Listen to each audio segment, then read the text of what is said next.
Hello, I'm the nostalgia critic. I remember it so you don't have to. Once upon a time, there was a movie called The Never-Ending Story, and it kicked ass! In my opinion, it was one of the best family films ever. It had great atmosphere, creative characters, a complex story, and some real legitimate drama. So when I heard there was another movie, I got excited as hell. I loved the first one, I couldn't wait to see another one. It blewed.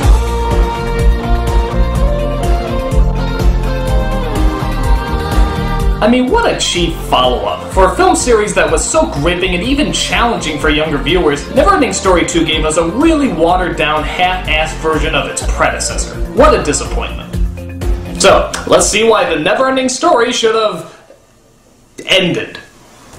First of all, I should point out that none of the original cast is in this movie. The characters are the same, but none of the same actors play them. I guess you could argue that the actors were too old by that time, but if Hermione's breasts are still in high school, then I'll believe any age that you throw at me. So our first big replacement is the overly imaginative Bastian, who's played by Jonathan Brandis. Yeah, you remember, the hallucinating nutball from Sidekicks. Does this kid ever play someone mentally stable?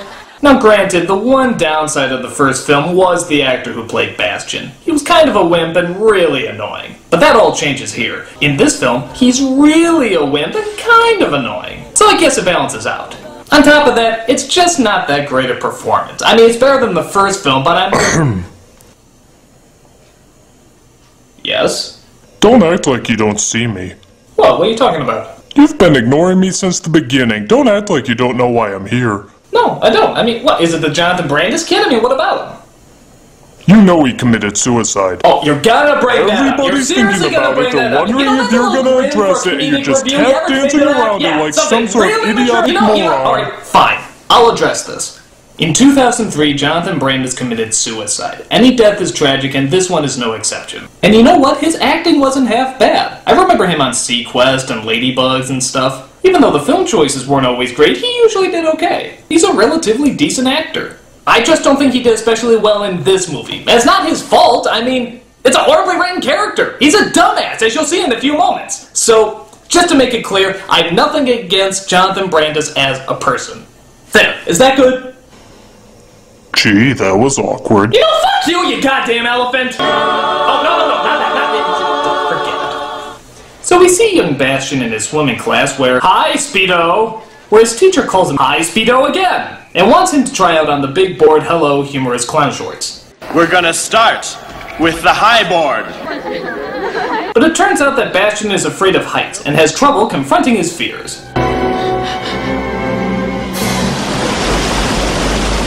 No, nobody said there'd be diving in diving class. I got a cramp. High wimp factor, Bastian. Sorry, Coach. So he doesn't jump off as he goes home to a disappointed father, played by your standard Alan Thicke impersonator. Well, addressing is common courtesy, Bastian. I mean, something you ought to learn, by the way. Look at that old rag you're wearing. He has a point there, Bastian. You do sort of look like an out-of-work Star Fox pilot. Mom made it. Ouch! You need me again? No, I'm good. Yeah. Sebastian goes upstairs and pouts about how his relationship with his dad isn't as good as it used to be. Hey, just a random question here. Remember how in the last film it ended with him flying a luck dragon over the city, chasing down some bullies and exposing a never-before-seen creature in front of hundreds? Are we just never gonna address that?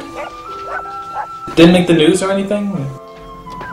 Flying luck dragon eats children, that never made the front page? Well, surely someone must have Twittered about it. Sebastian goes to the only returning actor in this movie, the librarian, as he's trying to find a book about how not to be a pussy. I'll look in my section on courage. But he suddenly hears a whispering voice from an old familiar book. That book asks too much of you. But it's the never-ending story. I've already read it. Ah, but if you ever read a book twice, books change each time you read them. For example, if you read The Velveteen Rabbit again, it's really about Nazis! I really want to read it again. No. Let me borrow it, please. No, Bastian. Stop, don't come back. So as Bastian goes to read the book again, he finds it truly is a little different.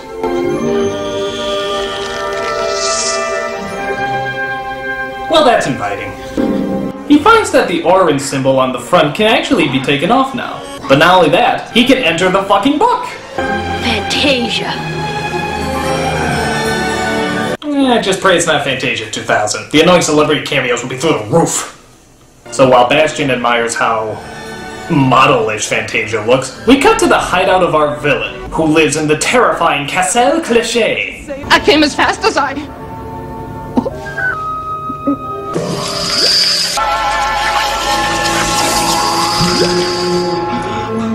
I guess she had to put her face on.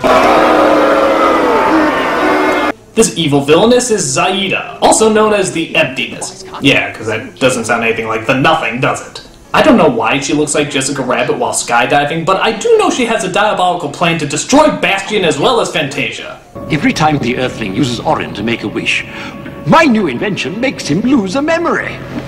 With each wish, the liquid in his head forms a memory ball. What happens when the Earthling has lost all of his memories? The beaker at the bottom is full. And the Earthling's head is empty. Oh please, you can show him Biodome and it'll have the same effect. So Zaida sends her henchman Nibley to greet Bastian and try to trick him into making some wishes. You have Orin. It fulfills all of your wishes. So Bastian admires Silver City, not Mexico, as he looks around and admires just how weird it is.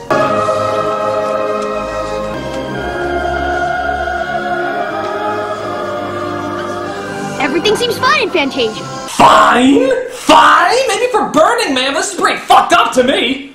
But then Zaida sends down her pretty silly-looking minions to spread chaos throughout the town.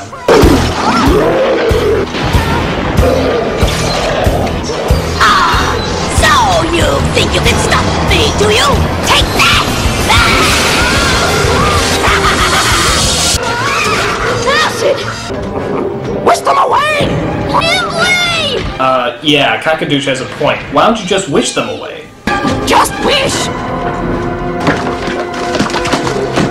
Hi, this makes no sense. I mean, I know if he makes a wish he loses a memory, but he doesn't know that. His life is at stake. Why doesn't he just wish them to blow up or something?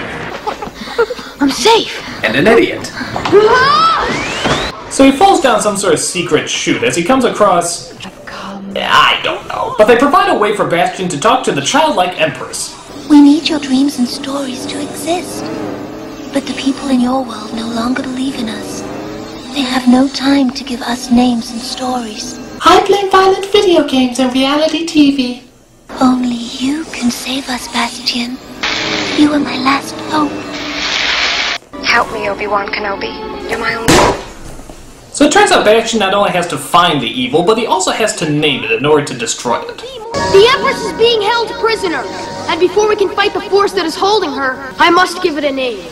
Well, why don't you name it after your mother, like in the first film? What was her name again?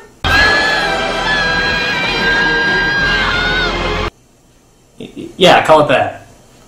But luckily Atreyu shows up to help Bastian on his quest. And give him some credit, they actually did pick a Native American kid this time. People talk about a castle that looks like a hand. Some say that's where the giants come from. So that's where we should be heading.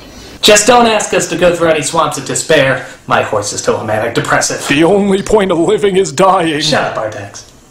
So Bastian gets the idea to wish up a giant monster to go after the evil castle. But that sort of backfires. Zool, motherfucker! Zool! What are you gonna do? Chase it! Did somebody say chase? Falcor! Hey, it's our favorite flying tampon. So they go after the fire-breathing monstrosity as they bravely load the stock footage from the first film. Hey look, Atreyu is suddenly a lot taller and white. Go for it, Falcor! Oh, hey, just an idea here. Why don't you wish the fucking thing away? In fact, why don't you wish all the bad guys away? This makes no sense! If he makes a wish, he loses a memory. Yeah, I got that, but why doesn't he just wish the memory machine away? They never say there's any limitation, so this movie should be over in like 2 seconds. He can just be like, I wish for a gun. I wish for that machine to disappear. Bye.